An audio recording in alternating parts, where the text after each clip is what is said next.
নমস্কার। আজ আমাদের আলোচ্য বিষয় শ্রীগীতার ২৯ নম্বর শ্লোক।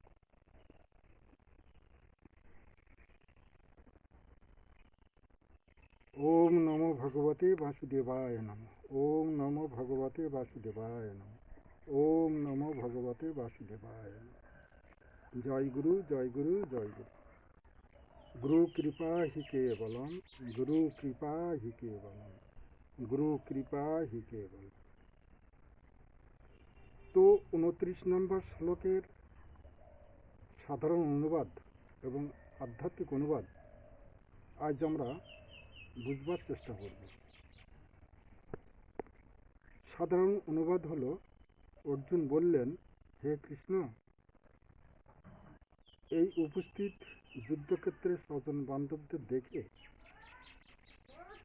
আমার শরীর বিকম্পিত হচ্ছে, মুখ শুকিয়ে যাচ্ছে, আমার অঙ্গ সকল অবশ হচ্ছে,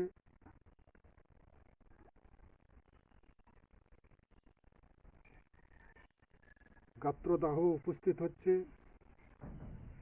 শরীর রোমাঞ্চিত হচ্ছে এবং হাত থেকে গান্ডিব স্খলিত হচ্ছে। দেখুন, সাধনার প্রথম স্তর থেকে, অর্থাৎ যখন থেকে দীক্ষা গ্রহণ করা হয়, তখন থেকে গুরুর নির্দেশ থাকে বিষয় বাসনা আসক্তি ত্যাগ, কামনা বাসনা ত্যাগ। কিন্তু এটাই দুর্ভাগ্য সাধকের বা প্রতি মানুষের, এই কামনা বাসনা বা বিষয় আসক্তি যেন আমাদের প্রত্যেকের, কি সাধক কি সংসারী ব্যক্তি, তাদের অত্যন্ত আদরণীয় বিষয়।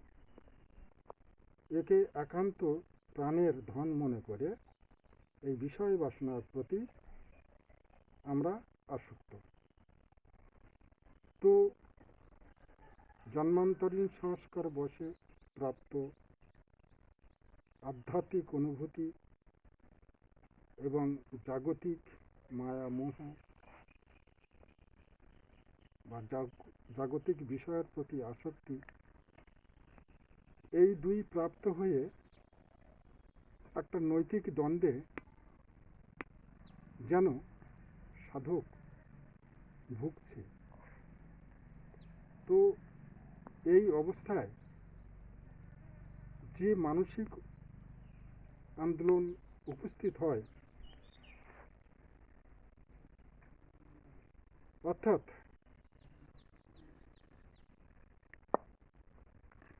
কোনো ব্যক্তি ভয় পেলে তাৎক্ষণিকভাবে তার যে শারীরিক মানসিক আন্দোলন, যে মানসিক অবস্থা বা শারীরিক অবস্থা, ঠিক সেই রকম অবস্থা অর্জুনের হয়েছিল। আমি বারবার বলে আসছি, গোটা ভাগবত গীতাতে যে অর্জুন এবং শ্রীকৃষ্ণ, এগুলো কোনো ব্যক্তি বিশেষ নয়, সমস্ত সাধকই হলো অর্জুন। এই অর্জুনীয় অবস্থা প্রত্যেক সাধককে মোকাবিলা করতে হয়। যাই হোক, সাধারণ অর্থ সবই বুঝলাম। মুখ শুকিয়ে যাচ্ছে, শরীর বিকম্পিত হচ্ছে, রোমাঞ্চিত হচ্ছে, খুবই স্বাভাবিক। কিন্তু অস্বাভাবিক কথাটার বা শব্দটির আমরা একটু অর্থ জানার চেষ্টা করব। সেই অস্বাভাবিক শব্দটি হলো গান্ডীব, খসে পড়া। কি এই গান্ডীব, যাকে আলোচনার জন্য আমরা ব্যগ্র হয়ে উঠেছি? দেখুন, গান্ডীব হলো আমাদের মেরুদণ্ড, যেখানে যোগ মতে ষট চক্রের অবস্থান। সমম কায় শিরোগ্রীবম, অর্থাৎ মাথা, ঘাড় এবং মেরুদণ্ড খাড়া করে বসলে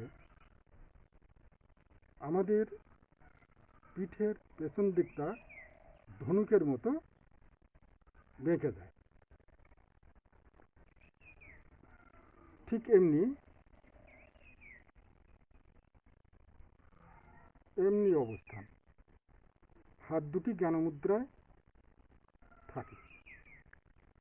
এই অবস্থায় সাধন কর্ম করলে আধ্যাত্মিক জ্ঞান অতি সত্বরে আমরা লাভ করতে পারি। কিন্তু যখন বৈষয়িক সাংসারিক মায়া মোহ ভোগ লিপ্সা সাধন ক্ষেত্রে সাধককে আক্রমণ করে, তখন তার মেরুদণ্ডটি কুঁজো হয়ে যায়, অর্থাৎ শিথিল হয়ে যায়। হাতে যে জ্ঞানমুদ্রা ধরা থাকে সেটাও শিথিল হয়।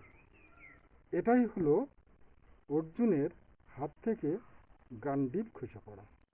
নমস্কার, আজ এই পর্যন্ত।